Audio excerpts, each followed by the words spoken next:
Hello and welcome to another weekly Anchor Update. I'm Brody. And I'm Tim.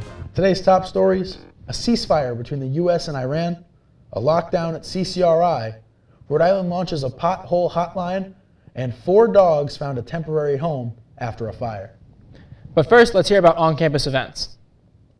Thanks, guys. Spanish Conversation Circles continue this week with Session 8, happening Thursday from 12 to 1 in the Adams Library Reinhardt Room, and it is open to students, faculty, and staff looking to practice their Spanish in a relaxed setting. Also Thursday, the Anthropology and Social Medicine Speaker Series continues with a discussion on accessing and providing health amidst disasters in Puerto Rico, taking place from 4 to 5:30 in Gage Hall, room 200.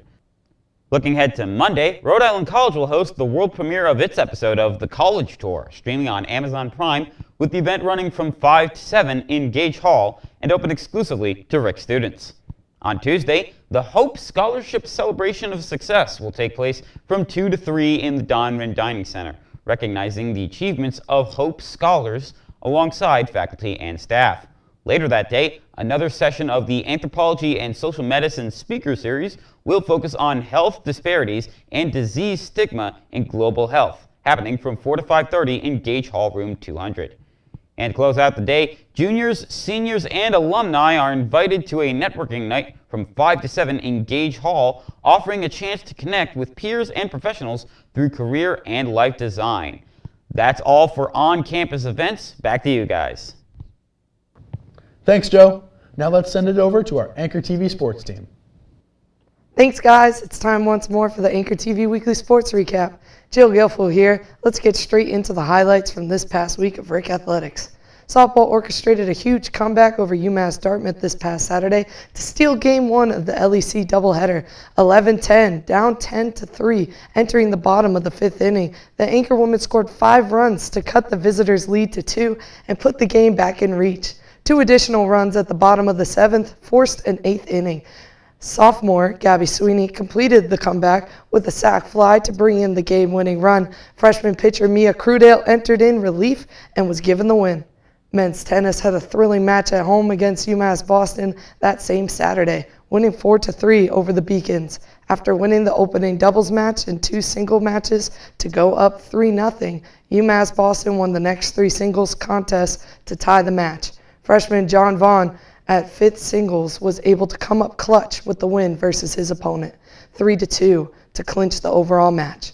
Finally, the baseball team earned their first LEC win in Game 2 of a doubleheader at Western Connecticut on Tuesday.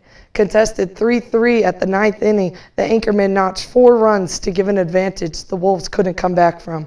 The freshman, third baseman Jake Novak, went 3 for 3 at bat and had the lead-changing run in the 9th. Junior Jake Foster got the win in relief. That's been it for the Anchor TV Weekly Sports Recap. For the full recap of events, go to anchorweb.org. On to the upcoming schedule for RIC Athletics with Dual Caroma. Thanks, guys. Coming up in RIC Athletics, baseball hosts Wentworth at 3:30 Wednesday. A day later, they head to Bassmont College for a bout with the Beavers. They'll then travel to Eastern Connecticut on Saturday for LAC doubleheader. They'll extend the road trip next Tuesday for a single-game matchup at UMass Dartmouth. Women's lacrosse will be away for both games this weekend, taking on Eastern Connecticut Wednesday at 6 at a trip up to North Plymouth State on Saturday. Women's tennis will host Curry College as they resume action Thursday at 3:30. Softball will remain home Saturday for a twin bill against Bridgewater State University. The host against next Tuesday for another LAC matchup versus Westcon. Golf will be at the Elms Invitational in Chicopee, Massachusetts on Friday. 2 days later, they'll partake in the Roger Williams Invitational in Bristol. Finally, the track and field teams will take on the Ed Daniels Invitational up in Manchester, New Hampshire. First event start at 10:30. For Anchor TV interviews, sports manager Tim Yang had the opportunity to interview RIC track and field distance runner Haley Oliver. Check out this snippet from one of the questions. After these 4 years, how does it feel to, be able to finally say, I'm done with college? It's certainly bittersweet. I'm already feeling that nostalgic feeling of I'm gonna miss track.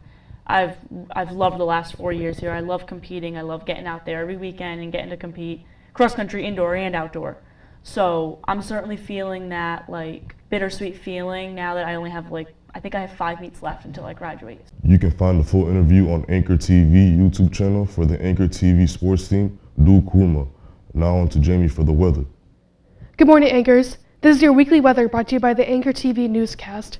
Spring is coming around the corner, which means we're getting close to the end of the semester.